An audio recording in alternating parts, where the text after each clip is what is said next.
जी अस्सलाम वालेकुम students. Joseph Andrews critical points की दूसरी वीडियो के साथ आपकी खिदमत में हाज़िर हूँ। इससे पहली वीडियो में मैं हेनरी फील्डिंग के नावल जोसेफ एंड्रयूज़ के बारे में आपके साथ 25 पॉइंट्स शेयर कर चुका हूँ, जिनमें आपके लिए MCQs, long question, short questions का मवाद मौजूद है। और ये जो नेक्स्ट 26 पॉइंट हैं फ्रॉम 26 to 50, मैं समझता हूँ ये वीडियो भी उतनी ही इम्पॉर्टेंट है, बल्कि शायद ये पहली वीडियो से ज़्यादा इम्पॉर्टेंट है, क्योंकि इसके अंदर हमने अपने जो टॉपिक है उसको बहुत ज़्यादा नैरो कर लिया है और हम जोसेफ एंड्रयूज़ पर ख़ास तौर पर तवज्जो दे रहे हैं। 26वां पॉइंट देखिएगा। Fielding's humour is so frank and open provided by interludes and digressions in his novels. Fielding अब किस तरह का मजाक करता है अपने नॉवेल्स में, उसके ऊपर बात कर रहे हैं कि उसका जो ह्यूमर होता है, मजाक होता है ना, बड़ा फ्रैंक होता है, बड़ा ओपन होता है। खुले खुले मजाक करते हैं किरदार एक दूसरे के साथ, बिल्कुल जिस तरह रियल लाइफ में हम एक दूसरे के साथ खुले मजाक करते हैं, किसी किस्म का कोई पर्दा नहीं करते, शर्म नहीं करते, झिझक नहीं करते, वैसे ही उसके किरदार भी कर रहे होते हैं। और इसके नॉवेल्स के अंदर इंटरलूड्स आ जाते हैं, यानी असल कहानी चलते चलते दरमियान में कोई वक्फा आ जाता है जिसमें किरदार एक दूसरे के साथ मजाक करते हैं, या कोई कॉमिक सिचुएशन आ जाती है, कोई मज़ाहिया सूरत हाल आ जाती है और वहाँ पर हमें पता चलता है। फिर कोई डाइग्रेशंस आ जाती हैं, यानी कि कोई ऐसे वाक़यात आ जाते हैं जिनका बज़ाहिर नावल से कोई ताल्लुक़ नहीं लगता और उनमें भी कॉमिक सिचुएशंस होती हैं, उनमें भी किरदार मजाक कर रहे होते हैं। तो वहाँ से हमें पता चलता है कि फील्डिंग ओपन और फ्रैंक बिल्कुल मजाक के ऊपर बिलीव करता है और वही अपने नॉवेल्स के अंदर प्रेजेंट भी करता है। नीचे वाली लाइन भी बहुत ज़्यादा इंपॉर्टेंट है। दो he uses old words like had in his novels but otherwise his style is fresh like a dancing puff of fresh air. Fielding की डिक्शन के बारे में ये जुमला है। जुमला ये है कि फील्डिंग ठीक है अपने नॉवेल्स के अंदर कुछ पुराने अल्फाज भी इस्तेमाल करता है, कुछ पुरानी इंग्लिश वोकेबलरी इस्तेमाल करता है, लेकिन उसको उसका जो स्टाइल है उनको बयान करने का वो बड़ा फ्रेश है। यानी अल्फाज पुराने हो सकते हैं लेकिन स्टाइल पुराना नहीं है, स्टाइल उसका अपना है और बड़ा ही फ्रेश है। 27वां पॉइंट है। Fielding belong to the group of 18th century people known as new classics. Fielding का ताल्लुक 18वीं सदी के उन लोगों के साथ है, यकीनन अदबी लोगों के साथ है, जिनको न्यू क्लासिक्स कहते हैं। ये वो लोग होते थे प्यारे दोस्तों, डियर स्टूडेंट्स, जो पुराने राइटर्स की बातों को हरफ आखिर समझते थे और समझते थे कि जो पुराने लोग काम कर गए हैं वही बेहतरीन काम है, अब हमने उन्हीं के कामों को नकल करना है, उन्हीं के कामों को फॉलो करना है। Imitating classical writers, Fielding wrote Joseph Andrews and introduced a new genre of fiction, comic epic and prose। तो फील्डिंग भी पुराने लोगों की बहुत ज़्यादा मानता था और उन्हीं को फॉलो करते हुए उसने अपने नावल जोसेफ एंड्रयूज़ में एक नावल की नई किस्म भी मुतारफ़ करवाई, जिसका नाम उसने डाला comic epic in prose. Comic मज़ाहिया, एपिक लंबी नज़म को कहते हैं। यहाँ पर मुराद ज़ाहिर है लंबा नावल है, इन प्रोज नसर में। तो इस नई किस्म की जो नए किस्म का जो नावल था उसका जो नाम उसने रखा वो था जी कॉमिक एपिक इन प्रोज। यानी ये नावल मज़ाहिया भी होगा, लंबा भी होगा और ये शायरी नहीं होगी जनाब, ये नसर में होगा। Comic epic is built on the model of a serious epic but it deals with trivial ideals. Comic epic serious epic की तरह ही है लेकिन सिर्फ साख्त के लिहाज से है, बाकी इसके अंदर जो चीज़ें हैं वो बिल्कुल ही डिफरेंट हैं। तो वो कैसे डिफरेंट हैं वो मैंने नीचे कुछ क्वालिटीज़ शेयर की हैं, जिनमें मैंने एक सीरियस एपिक को और एक कॉमिक एपिक को आपस में कंपेयर कर दिया है और अब आपको दिखा भी देता हूँ कि एक सीरियस एपिक नज़म के अंदर क्या चीज़ें होती हैं और एक कॉमिक एपिक के अंदर क्या चीज़ें होती हैं, ताकि आपको आइडिया हो जाए कि दोनों किस तरह सिमिलर हैं, किस तरह डिफरेंट हैं। अच्छा, सीरियस एपिक की बात करें तो इसके अंदर किरदार बड़े नुमायाँ होते हैं, लेकिन कॉमिक एपिक में चूँकि मज़ाहिया सिचुएशन पैदा करनी होती है तो वहाँ पर लोग होते हैं जी लोग।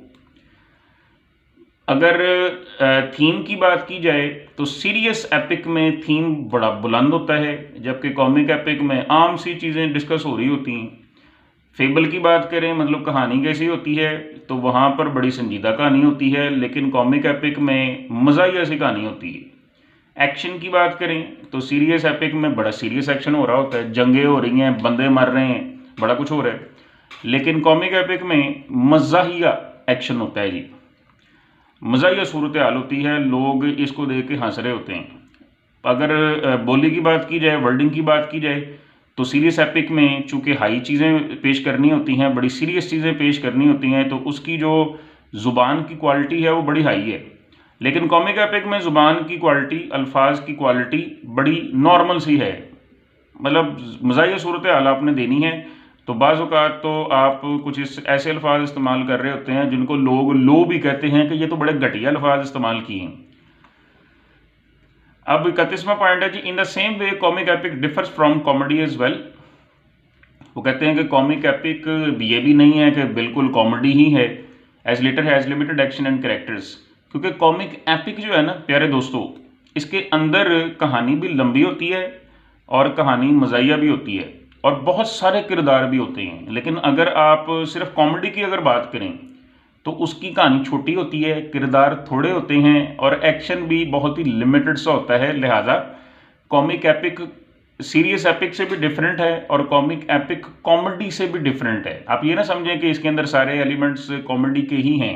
तो यकीनन अगर हम इन दोनों चीज़ों को देखें तो वाकई फील्डिंग ने कॉमिक एपिक इन प्रोज के ज़रिए से इंग्लिश फिक्शन में एक नई चीज़ मुतारफ लाजमी करवाई है। Unlike heroic romances in comic epic in prose, everything is so real, so lifelike. अच्छा, उस दौर के अंदर मैं बात कर रहा हूँ 16वीं 17वीं सदी की, कि उन चीज़ों को लोग बहुत ज़्यादा फॉलो करते थे, बहुत ही रोमांटिक कहानियाँ लिखते थे और माहौल ऐसा क्रिएट करते थे जो रियल बिल्कुल भी नहीं होता था। बड़ी परियों की कहानियाँ और रोमांटिक रोमांस आपस में हो रहे हैं और इस तरह की चीज़ें जो बिल्कुल रियल नहीं लगती हैं, लोगों को जन्नत में ले जाने की कोशिश की जाती थी। लेकिन फील्डिंग ने लोगों को हकीकी दुनिया में ला पटका और उनको बताया कि असल ज़िंदगी ये है। तो इस तरह से उसकी कॉमिक एपिक एंड प्रोज है, जो नई चीज़ उसने नावल में इंट्रोड्यूस करवाई है, वो रोमांसिस से भी बहुत डिफरेंट थी। In Joseph Andrews, we find following elements that remarkably belong to the tradition of an epic. अच्छा, अब कौन सी चीज़ है जो जोसेफ एंड्रयूज को कॉमिक एपिक इन प्रोज बनाती है? Number 1, the novel has a proper beginning, middle and and. ठीक हो गया। The novel is full of duels, battles, fights. इसके अंदर बहुत ज़्यादा जंगें हैं, फाइट्स हैं, वो भी एपिक में होती हैं। Joseph Andrews has been divided into 4 books which are further divided into number of chapters. किताब को 4 हिस्सों में, इस नावल को 4 बुक्स में डिवाइड किया गया है, जो आगे बहुत सारे चैप्टर्स में हैं। ये भी एपिक में होता है। Extended action and panorama of characters, बहुत बड़ा एक्शन है और बहुत ज़्यादा किरदार हैं। यूज़ ऑफ डाइग्रेशंस, बहुत सारी ऐसी चीज़ें हैं जिनका बज़ाहिर नावल से कोई ताल्लुक नहीं लगता। Fielding has often been termed as immoral because of his frequent use of bold scenes in his novels. अक्सर कहा गया है कि फील्डिंग गैर अखलाकी है क्योंकि वो बहुत ज़्यादा ना बोल्ड सीन्स नॉवेल्स में पेश करता है, but he does so intentionally to expose people's hypocrisy and vanity. लेकिन वो ये सब कुछ इसलिए करता है कि लोगों की मुनाफकत को सामने लेकर आए। Considering Fielding's moral convictions, his characters can be divided into 2 categories. अगर हम इसकी अखलाकियात को देखें तो इसके किरदार 2 तरह के हैं, apparently virtuous but inwardly immoral, like lady booby. अच्छा, कुछ ऐसे किरदार हैं जो बाहर से नेक हैं, अंदर से बद हैं, जैसे कि लेडी बूबी, और कुछ ऐसे किरदार हैं जो बाहर से बद हैं लेकिन अंदर से नेक हैं। मिसाल के तौर पर बेटी the chamber made. Jane Austen की तरह फील्डिंग भी ऐसी शादियों को बिल्कुल फेवर नहीं करता जो हवस की बुनियाद पे, पैसे की बुनियाद पे या फिर माली स्टेटस को देखते हुए की जाए। वो सैमुअल रिचर्डसन के कैरेक्टर में इस पर पहले भी बात कर चुका हूँ, पामीला का बड़ा मजाक उड़ाता है। फील्डिंग उन शादियों को फेवर करता है जिनकी बुनियाद प्यार है, जिनकी बुनियाद मजहब है। फील्डिंग का नावल जोसेफ एंड्रयूज एक पिकरस नावल है क्योंकि इसके अंदर ये क्वालिटीज़ हैं। हीरो, इसके अंदर एक हीरो है, जाहिर है जोसेफ एंड्रयूज, और वो लो रैंक का है यानी गरीब आदमी है। ये चीज़ें सारी होती हैं पिकरस नावल में। वो बहुत सारे एडवेंचर्स करता है, इन नॉवेल्स का जो प्लॉट होता है वो लूज प्लॉट होता है, एक कहानी चल रही होती है, अचानक दूसरी आ जाती है, इसका बज़ाहिर पहले से कोई ताल्लुक नहीं लगता।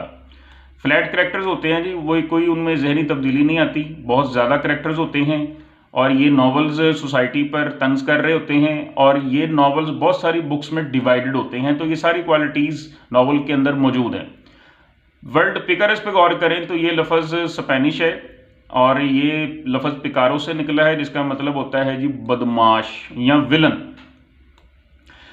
और भी बहुत सारे नॉवेल्स हिस्ट्री में हैं जो पिकरस नॉवेल्स हैं, जिनको देखकर, जिनसे इंस्पायर होकर फील्डिंग ने जोसेफ एंड्रयूज लिखा है। मिसाल के तौर पर सर्वेंटीज़ ने स्पेनिश में लिखा डॉन क्विजिट, ली सेज ने फ्रेंच में लिखा जिल ब्लास, डेफो ने इंग्लिश में लिखा मोल फ्लैंडर। ये सारे एग्जाम्पल्स हैं पिकरस नॉवेल्स की।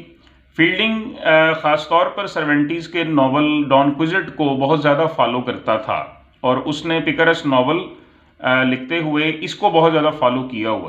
Fieldings parson Adam is as simple as Cervantes Don Quixote, तो इसका जो किरदार है जोसेफ एंड्रयूज का पार्सन एडम्स, वो बहुत मिलता जुलता है डॉन क्विजिट से जो सर्वेंटीज़ का किरदार था। Fielding wrote Joseph Andrews in reaction to Samuel Richardson's Pamela और वर्चू रिवॉर्डेड, ये हम पहले भी पढ़ चुके हैं। Fielding wanted to parody and ridicule Samuel's heroine Pamela through his novel, but Joseph Andrews turned out to be a wonderful work of art. यानी नीयत ये थी कि मैं सैमुअल रिचर्डसन की हीरोइन पामीला का मजाक उड़ाऊँ और उसकी जो मुनाफकत है वो सामने लेकर आऊँ, लेकिन ये उस पर तंज करते करते बहुत ही ज़बरदस्त किस्म का काम वो लिख कर गया है। Joseph Andrews is a wonderful work of art. Joseph Andrews pleads male chastity in a less emotional and less dramatic manner, और पामीला के बरअक्स जोसेफ एंड्रयूज में वो मर्दों की पाकीज़गी को बड़े रियल स्टाइल में पेश करता है, बड़े रियल स्टाइल में मर्दों की पाकीज़गी की वकालत करता है। ये जनाब थीम्स हैं जो बहुत ज़्यादा इंपॉर्टेंट हैं जोसेफ एंड्रयूज में। Theme of morality, exposure of hypocrisy and vanity, male chastity, social satire, इनको आप ज़रूर याद रखिएगा और इनके बारे में अगर आ जाए पेपर में तो आप लिखेंगे कि ये थीम्स इंपॉर्टेंट हैं। Loose plot of Joseph Andrews is unified by its themes. इसका जोसेफ एंड्रयूज चूँकि पिकरस नॉवल है तो इसका प्लॉट लूज ज़रूर है, लेकिन इसके जो थीम्स हैं वो हर एक एपिसोड में, हर एक कहानी में सेम है और वो इस कहानी को जोड़ते हैं।